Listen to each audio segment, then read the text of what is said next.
Nora seed 35 साल की महिला इंग्लैंड के बेडफोर्ड में रहती है। वो खुद को खोया हुआ, अकेला और पछतावे से भरा हुआ महसूस करती है।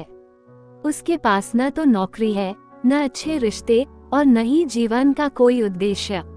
उसके माता पिता नहीं रहे, वह अपने भाई से अलग हो गई है और उसने अभी अभी अपनी म्यूजिक स्टोर की नौकरी खो दी है। बात और बिगड़ जाती है जब उसकी प्यारी बिल्ली वोल्टेयर एक हादसे में मर जाती है। अवसाद और निराशा से घिरी हुई नोरा को लगता है कि उसने अपनी जिंदगी पूरी तरह बर्बाद कर दी है। वो एक गुड बाय नोट लिखती है और ज्यादा मात्रा में दवाइयाँ खाकर आत्महत्या करने की कोशिश करती है। लेकिन मरने की बजाय नोरा खुद को एक रहस्यमयी लाइब्रेरी में पाती है। इस लाइब्रेरी में अनगिनत किताबें रखी हुई हैं और हर किताब उसकी एक अलग जिंदगी को दर्शाती है। वहाँ उसे अपनी बचपन की स्कूल लाइब्रेरियन मिसेज एल्म मिलती हैं। मिसेज एल्म उसे बताती हैं कि वो एक ऐसी जगह पर है जो जिंदगी और मौत के बीच मौजूद है, मिडनाइट लाइब्रेरी। हर किताब एक ऐसी जिंदगी को दर्शाती है जो नोरा ने जी होती अगर उसने कोई अलग फैसला लिया होता। मिसेज एल्म उसे एक खास किताब देती हैं, बुक ऑफ रिग्रेट्स, पछतावे की किताब, जिसमें उसके सभी पछतावे लिखे हैं। अब नोरा के पास इन अलग अलग जिंदगियों को जीने और ये देखने का मौका है कि अगर उसने अलग फैसले लिए होते तो उसकी जिंदगी कैसी होती। अलग अलग जिंदगियों में जीना।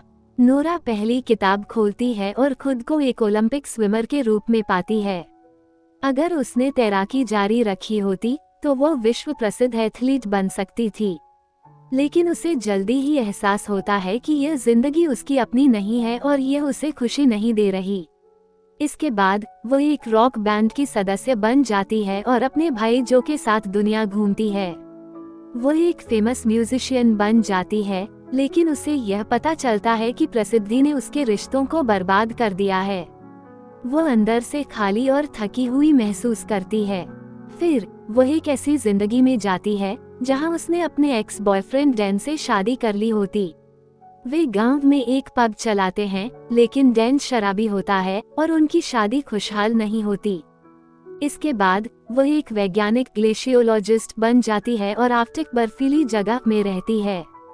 उसे यह रोमांचक लगता है, लेकिन जब एक विशाल ध्रुवीय भालू पोलर बियर उस पर हमला करने वाला होता है, तब उसे समझ आता है कि यह जीवन भी उसके लिए सही नहीं है।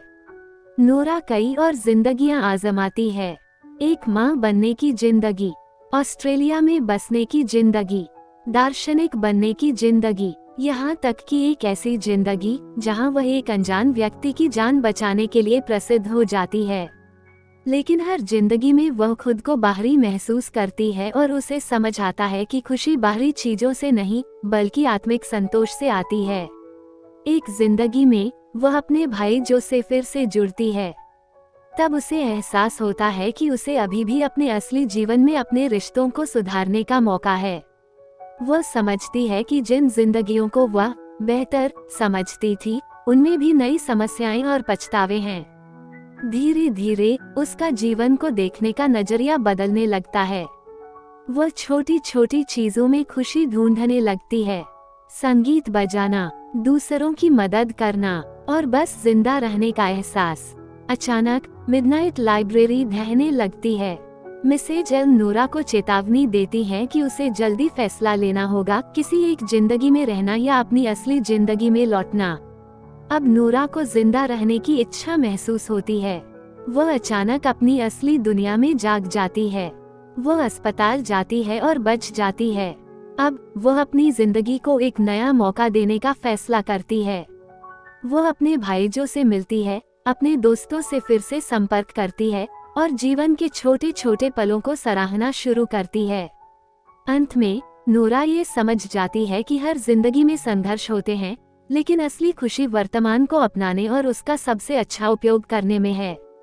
अब वो अपनी जिंदगी से भागना नहीं चाहती, इसके बजाय वो पूरी तरह से इसे जीना चाहती है, बिना किसी पछतावे के। मुख्य सीख और जीवन के सबक। 1. पछतावा जीवन का हिस्सा है। हर इंसान पछताता है, लेकिन पछतावे में जीने से आगे बढ़ना मुश्किल हो जाता है। 2. हर जिंदगी की अपनी समस्याएं होती हैं। जो जिंदगी हमें संपूर्ण लगती है, वो जरूरी नहीं कि खुशहाली दे। 3. वर्तमान का महत्व। असली खुशी प्रसिद्धि, पैसा या उपलब्धियों में नहीं, बल्कि रोजमर्रा के छोटे छोटे पलों में छिपी होती है। 4. परिवर्तन संभव है। अपनी कहानी दोबारा लिखने में कभी देर नहीं होती। 5. हमेशा उम्मीद बनी रहती है। हर छोटा फैसला हमें नई राहों की ओर ले जा सकता है और जिंदगी में हमेशा आशा बनी रहती है। निष्कर्ष। द मिडनाइट लाइब्रेरी एक प्रेरणादायक और दिल को छू लेने वाली कहानी है। ये हमें सिखाती है कि चाहे हमारी जिंदगी में कितनी भी मुश्किलें आएं, हमेशा एक नई शुरुआत संभव है। असली खुशी बाहरी चीजों में नहीं, बल्कि अपने जीवन को पूरी तरह अपनाने और उसे खुलकर जीने में है।